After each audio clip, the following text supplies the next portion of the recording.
Welcome back again to the Bark-Covered House, William Nolan's book about Pioneer, Michigan in the 1830s. We are on a chapter, I'm going to do chapter 7 and 8 because chapter 7 is very, very short.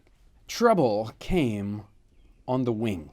Among the annoyances common to man and beast in Michigan, of which we knew nothing from where we came from, were the enormous flies.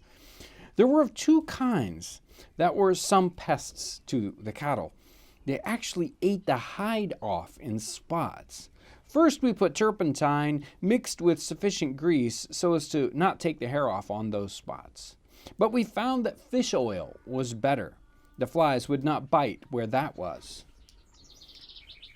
What we called the ox flies were the most troublesome. In hot weather and in the sun, where the mosquitoes didn't trouble, they were numerous. They would light on the oxen in swarms, on the brisket and between their legs where they could not drive them off. I frequently struck these flies with my hand and by killing them got my hand red with the blood of the ox. The other species of flies we called Pontiacers. This was a Michigan name and originated, I was told, from one being caught near Pontiac with a paper tied to it or attached to it having the word Pontiac written upon it. These flies were not very numerous. Sometimes they were 3 or 4 around at once. When they were coming, we could hear them and see them for rods. Their fashion was to circle around the oxen before lighting on them. I frequently slapped them to kill them. Sometimes I caught them. In that case, they were apt to lose their heads, proboscis and all. These flies were very large. Some were black and some were the largest were whitish on the front of the back. I have seen some of them nearly as large as young hummingbirds. The Germans tell me they have this kind of fly in Germany, but with the mosquitoes, these flies have nearly disappeared. Chapter 8, Hard Times for Us in Michigan, 1836 and 37. The oxen, having worked hard and been used to good hay, which we bought for them, grew poor when they were fed on marsh hay. Then Mr. Blair wanted to sell his part to Father, and then the cattle would not have so much to do. Father was not able to buy them, as his money was nearly gone. He said he would mortgage his lot for $100 and buy them back, and buy another cow and have a little money to use. He said that he could do his spring work with the cattle and then turn them off, fatten them, and sell them in the fall for enough to pay the mortgage. Mother said all she could do to prevent it, for she could not bear the idea of having her home mortgaged. It seemed actually awful to me, for I thought that we should not be able to pay it, and in all probability we should lose the place. And I said all I could, but to no avail. The whole family was alarmed. One of the small children asked Mother what a mortgage was, and she replied that it was something that would take our home away from us if not paid. Father went to Dearbornville and mortgaged his lot to Mrs. Phillahaven, a widow woman, for $100, said to be at 7%, as that was an awful interest rate then. We supposed at the time that he got $100, but he got only $80. Probably the reason he did not let us know the hard conditions of the mortgage was because we opposed it so. Mrs. Phillahaven said as long as he would pay the $20 shave money and the $7 interest annually, she would let it run. And it did run until the shave money and the interest more than ate up the principal. Father bought the oxen back for the old price of $40 and then bought another cow of Mr. McVeigh, for which we paid $18, leaving him $22 of higher money. It was now spring, and the oxen became very poor, and one of them was taken sick and got down. Father said he had the hollow horn and doctored him for that. But I think to this day, if the oxen had had a little cornmeal and good hay through the winter, they would have been all right.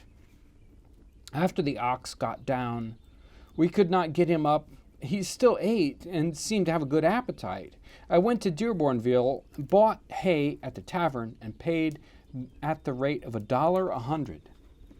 I tied it up in a rope and carried it home on my back and fed it to him. Then I went into the woods with some of the other children and gathered small brakes that lay flat on the ground.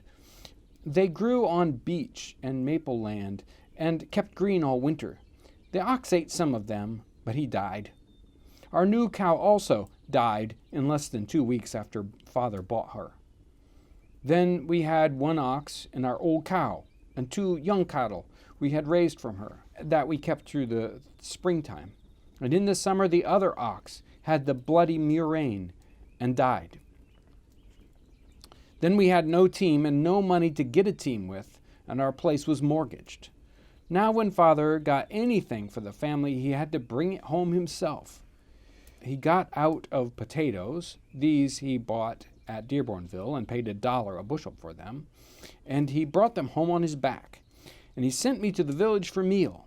I called for it, and the grocerman measured it to me in a quart measure, which was a little at the top, such as liquors are measured with, and I carried the meal home.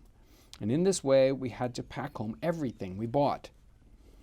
Then, when the potatoes got ripe, we had plenty of the best. On Father's first visit to Michigan, he was told that the soil in Michigan would not produce good potatoes.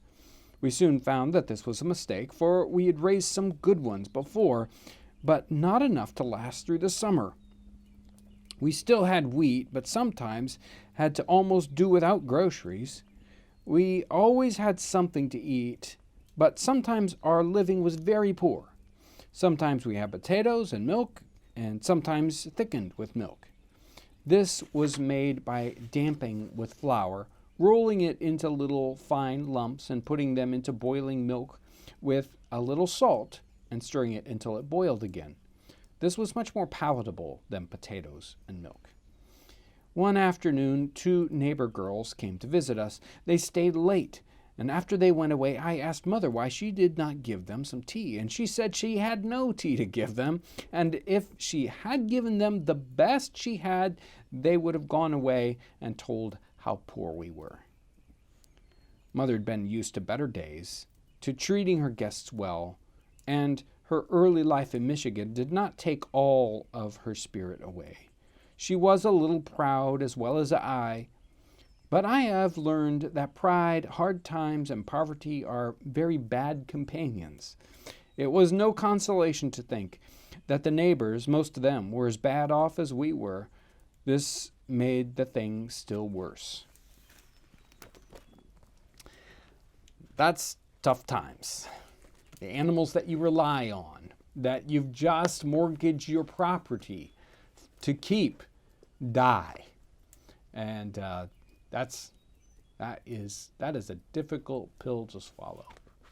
Very, it must have been something for him to look back from, much later on in his life to those difficult times and remember just how kind of scary it was, precarious position that the family was put in that situation.